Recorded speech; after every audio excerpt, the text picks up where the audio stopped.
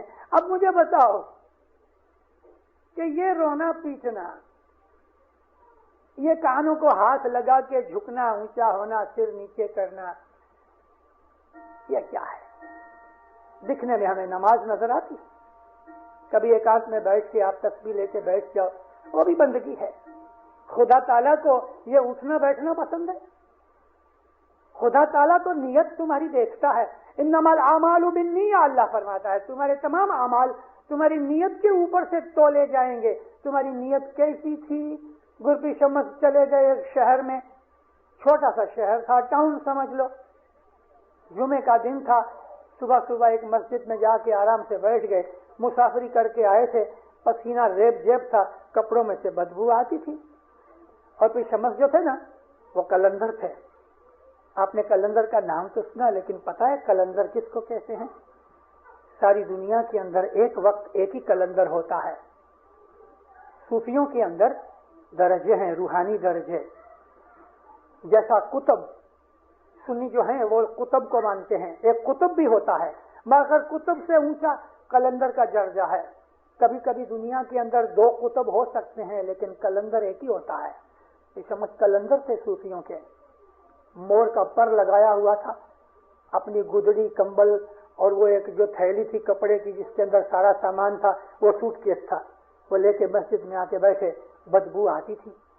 جب ہی لوگ نماز کے وقت اندر آنے لگے تو کسی نے کہا کہ جاؤ بھائی، درویش بنے ہو، جاؤ ابھی نماز کا ٹائم ہے، وضو کرو. پھر شمس تو بیٹھے رہے.